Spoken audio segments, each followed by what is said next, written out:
How's it going, YouTube? We are back with our third race for this weekend. It is the Del Mar Derby, down at Del Mar, of course, 1/8 miles on the turf. Before we get started, I have to ask you guys to leave a like and subscribe. It really does help me out. So we have a 14-horse field here, and that's a lot to cover, and there's, so many different ways to go. Our favorite is a 92, which is, a really high-paying favorite.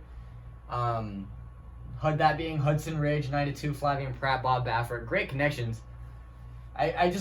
There's so much to really go through here. There's too many horses, too much traffic. You gotta be very wary of a long shot victory here. And that's kind of the direction that we're gonna go here. The pace scenario should be the only one of the clearer things that we're gonna see here. I believe it's gonna be Cathkin Peak at 12-1, Valdivia and D'Amato. Barring a clean break, that horse should go to the front. There's a bunch of closers in here. It's just going to be a mess.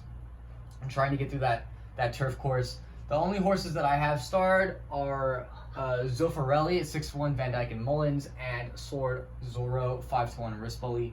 I will have Zoffarelli involved in the Superfecta, but not Sword Zorro. The star doesn't necessarily mean that I believe that they can win necessarily. It's just me marking that there's nothing wrong with their form in terms of the shape that they come in right now. The X's are No Foolery here, 8-1, Franco and Baltas, and Flashiest, Cedillo and Powell. So the X's don't necessarily mean that they can't win. They just mean that in terms of their form, I just can't see them winning in my perspective. But we're not going to have No Foolery here involved, but we will have Flashiest involved in the Superfecta as well. So what we're going to do here is we're going to take who I think is going to be the best closer in this field and have, probably the cleanest trip based on that inside post is going to be Hockey Dad. I think that he has a very, very strong figure for 1 1/8. I think it's the strongest of the group here.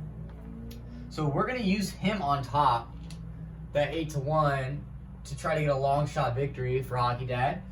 And then after that, we're going to use Hudson Ridge, because I think he will be involved as well. After that, we're going to go with Zoffarelli, and then Flashiest. So 3-1-9-14. That sounds like more like a Kentucky Derby Superfecta, but Flashiest does have some decent figures. I just think compared to everybody else, it's one of the weaker ones. You know what I mean? There's not too many great workouts behind it. I just think that this horse is strong enough with a good enough jockey to get itself involved in a position where he can find fourth. Zoffarelli, same thing. He's in great form, working out great jockey. Jeff Mullins is a decent trainer. I think that the route will be there for him if he can find it. And Van Dyke's a pretty good jockey, so I think that he will be able to find that lane. Obviously, we would know how good Hudson Ridge or how good Flavien Prat and Bob Baffert are. They have the lane, or they have the rail, which could be really, really tough to overcome in this level of field with this much competition, this many horses. I just think that Hockey Dad will find the way to hit that wire first, which is what we're going to hope for here, because 8-1 will pay off pretty nice. I think it'll probably end up being maybe a little higher than that, considering how much money is probably going to go elsewhere on Zoffarelli, on Hudson Ridge, on Sword Zorro. The money will probably go elsewhere, but we're hoping for a Hockey Dad victory here. And that's going to do it for this video. Leave a like if you enjoyed, subscribe, comment your winners down below. If you guys would like to make a donation to the channel, it's No Hit Media on Cash App, and I'll see you guys next time.